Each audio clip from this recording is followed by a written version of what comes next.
What is going on YouTube? It's Jake, aka StarCoding, coming at you with another video where we're talking about computer science. Today we're continuing the talks about the Mythical Man Month, and we're looking at chapter 2, which is actually called, the chapter's called the Mythical Man Month, and we're gonna like kind of define what Mythical Man Months are, or like what this whole, where the title came from, as well as some other tidbits of knowledge. I thought it was a very good chapter. We're just going to summarize over it. So let's just hop into it. So when we're talking about mythical man months, what we're really talking about are man months of project estimation that never come to be. Talking about when I'm planning as a project manager, when I'm planning at a corporate level that I want the software project to get done, I kind of give it some man months. Like, I think it's going to take 12 months to get done. I think it's going to take 6 months to get done. I think it's going to be like 5 years. And because think of it, this was written for IBM when they're making their operating system. It's a big project. It's a big project. It's going to take multiple years. So their man months were extremely important when it came to estimating for investors, or just the overall project. Could be like a 10-year endeavor, and everything is dependent on each other. So now that's why man months is huge for them. I'm not sure, especially when it comes to like the current state of computer science. I feel like projects are usually like a quarterly basis. Maybe it's like 4 months, 6 months tops. I've the longest project I've like worked on where it was like single project to deliver was probably like 2-ish years, and I wasn't even on it the entire time. I was brought on halfway through. But so yeah, we're talking about man months. How many man months does it take to build a project? And mythical man months are man months that you think exist but don't actually exist. And what do we mean by that? Well, there's a lot of charts here, and it's a lot of charts about collaborations and how many individuals are on a project. And you can imagine the more people I have on a project, the faster it's going to get completed. And that's where the mythical man month comes into play, because he's pretty much arguing that no, the more people you put on a project does not mean that's how much faster it's going to get. So you have these mythical man months. You think you're getting this much speed, where in fact you're not. And it kind of looks like a logarithmic chart. There's a lot of charts, like actual visuals. I think I can like, I'll see if I can like pull up a page and like show the camera, just like kind of show something of the sort. Let's see here. We got like a couple. Here we go. Here we go. Bam. Don't don't mean for you to actually get meaning from that, but essentially like when you have, let's say, 4 or 5 engineers on a project, like yeah, you get huge returns when it comes to how many months you think it's going to take to solve the problem.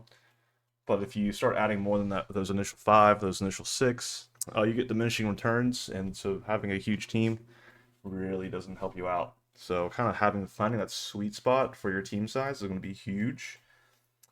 Um, yeah, and that's kind of like what he's getting at. There's actually a statement called Brooke's Law in here.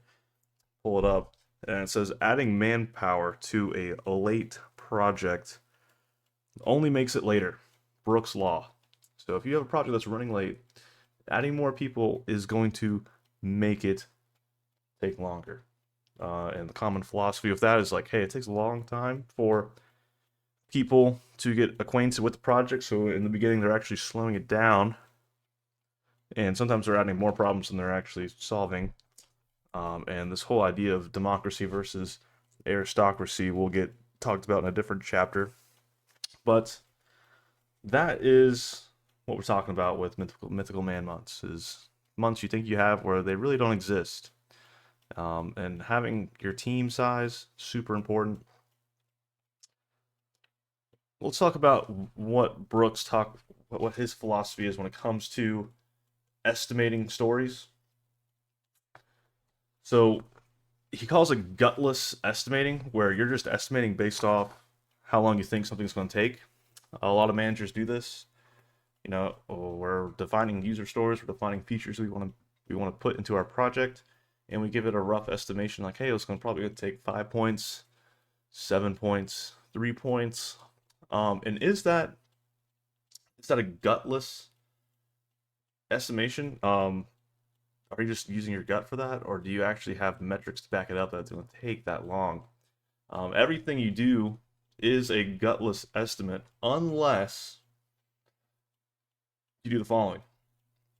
You need to publicize your productivity figures, so your sprint burn down, uh, whatever charts, whatever metrics you want to use for that. There's a bunch of different charts for like how long a story's in development versus how long it's in testing and all that jazz.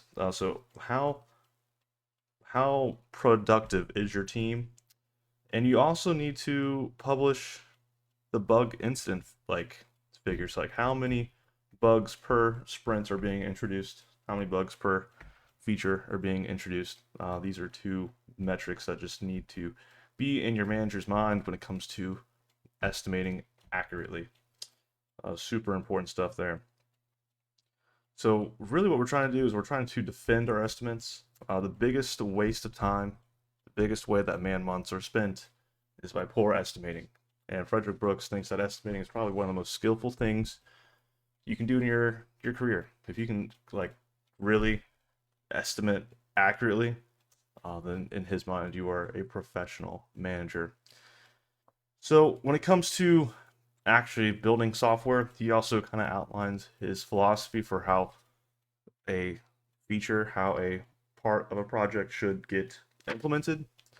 And he estimates that 1/3 of it is planning, 1/6 of it is actual coding, 1/4 of it is component testing or unit testing in a sense, and then 1/4 of it is system testing, or just kind of like end to end with the whole entire system in play testing. So really half of the project is planning and implementing, and half of the project is testing. And he says it's pretty huge to have that discrepancy. You should not be taking a long time coding.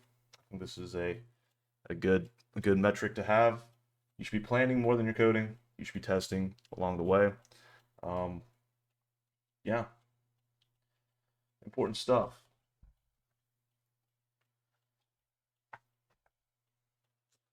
And also when it comes to estimating, we naturally estimate poorly, so take some time to get good at it. One of the biggest uh, false assumptions we make when it comes to estimating is that everything will go well. That is almost never the case.